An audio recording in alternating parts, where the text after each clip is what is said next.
Galway is a city that seems to have grown less by careful planning than by conversation and tide.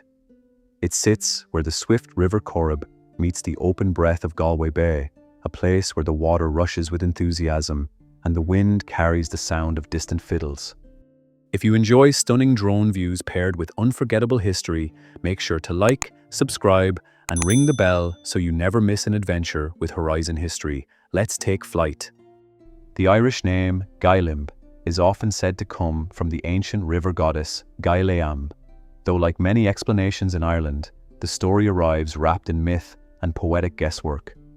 What is certain is that people have gathered at this crossing for centuries, drawn by trade, opportunity, and perhaps the promise that somewhere nearby there would always be a warm pub and a better story. The true bones of the city began to take shape in the early 13th century when the Anglo-Normans arrived under the formidable Richard de Burgh, Lord of Connaught. De Burgh had an eye for geography and an even sharper eye for profit. The mouth of the Corrib offered a perfect gateway between the inland lands of Connaught and the sea routes stretching towards Spain, France, and beyond. A castle rose beside the river, walls followed soon after, and before long a bustling fortified town had taken root on the edge of the Atlantic world. In time, Galway came under the rule of a remarkable collection of merchant families known as the Tribes of Galway.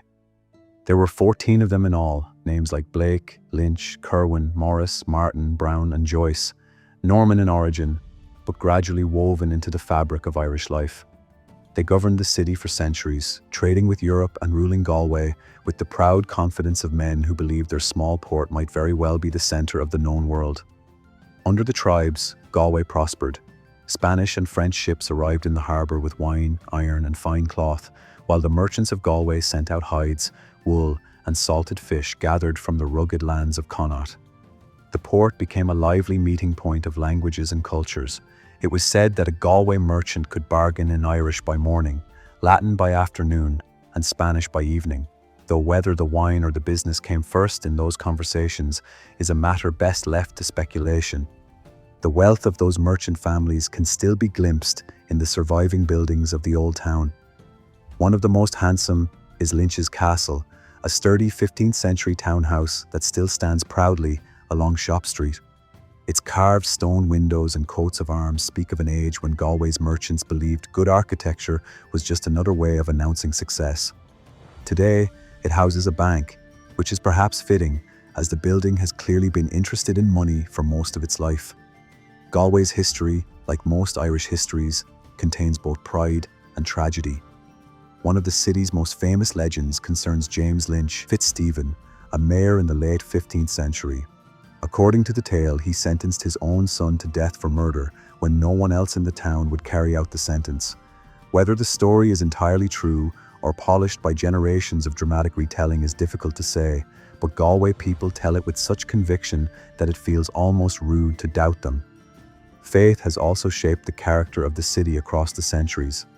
The venerable St. Nicholas's Collegiate Church, founded in 1320, stands at the heart of the medieval town. Dedicated to the patron saint of sailors, it served generations of merchants who prayed for calm seas and profitable voyages before sailing westward into the Atlantic winds. Tradition even suggests that Christopher Columbus visited the church during a stop in Galway in 1477, while gathering rumors of lands across the ocean. Whether he truly did so remains uncertain, but Galway has never been shy about claiming a small role in great adventures.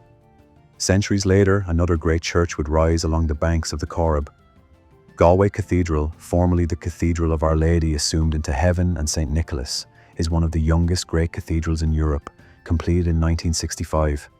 Built of pale limestone and crowned with a great green dome, it stands on a site that once held a prison, proof, perhaps, that redemption is possible even in architecture. Inside, the cathedral glows with colourful mosaics, Irish marble, and quiet dignity. Visitors sometimes remark that it feels ancient, though in truth it is barely older than many of the people who admire it. Galway, it seems, can build new things that already feel like part of its past. The city's old maritime connections are remembered at the Spanish Arch, a surviving section of the 16th century city walls that once guarded the busy quays. Through this gateway passed countless goods from Iberia, wine, salt, spices, and perhaps the occasional sailor who arrived intending to stay only a night but remained a lifetime. Today, the arch rests peacefully beside the river, watching over buskers, walkers, and the patient flow of the Corrib toward the sea. Nearby stands the Galway City Museum, where centuries of the city's past are gathered together. Yet Galway's real museum lies outside its doors, in the streets themselves. Medieval lanes twist between colourful buildings, and nearly every corner seems to carry a story that someone's uncle swears is absolutely true. The 17th century brought difficult days. During the Cromwellian conquest of Ireland, Galway endured a long siege before finally falling in 1652. The forces of Oliver Cromwell dismantled the power of the merchant families and confiscated much of their land. The once confident port declined, and the great age of the tribes faded into memory. Still, Galway survived, as it always seems to do. In the centuries that followed, the city settled into the quieter life of a coastal market town. Fishing boats replaced merchant fleets, and trade moved at a gentler pace. Yet even during those quieter years, Galway maintained its reputation for hospitality. Visitors frequently remarked that the people of the town possessed an extraordinary ability to welcome strangers while simultaneously asking them exactly who their grandparents were. The 19th century brought education and renewed life with the founding of the University of Galway, originally Queen's College Galway, in 1845.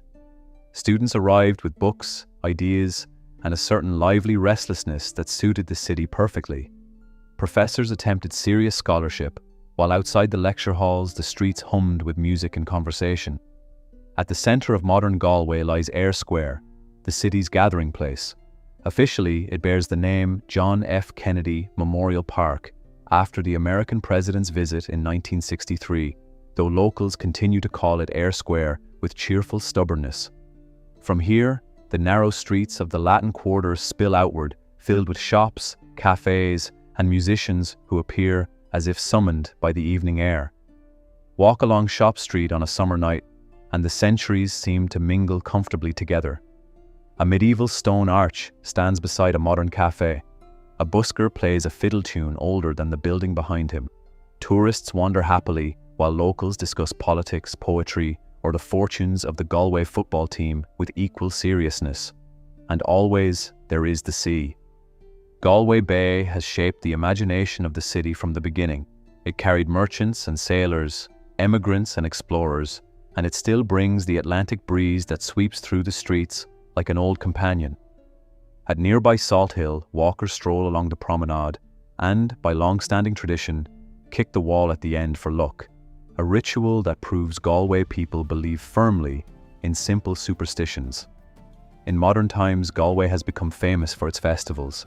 The lively Galway International Arts Festival fills the streets with theatre, music, and colour each summer, while the legendary Galway races transform the city into a whirl of excitement, hats, laughter, and hopeful gamblers. During race week especially, the population seems to double overnight, and the pubs develop the sort of cheerful chaos that writers secretly adore. Yet beneath all the music and celebration, the spirit of old Galway remains. The Corrib still rushes toward the bay, the Spanish Arch still guards the riverbank, and the names of the tribes linger in stone and memory.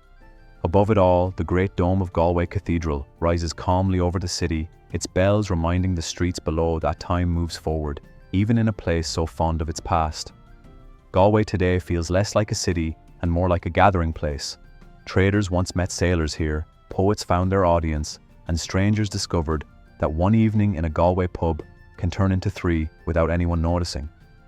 History is not locked behind museum glass. It drifts through the air like music escaping from an open door. And so Galway continues as it always has, lively, welcoming, and just slightly unpredictable. The merchant ships may be gone, and the medieval walls mostly vanished, but the spirit of the place endures. It is a city that remembers its stories, and more importantly, never tires of telling them. Thanks for flying with Horizon History. If you enjoyed the journey, those sweeping drone views, and the stories woven beneath them, be sure to like, subscribe, and leave a comment telling us where you'd like to explore next. Your support keeps us in the sky and the history coming. Until next time, keep your eyes on the horizon.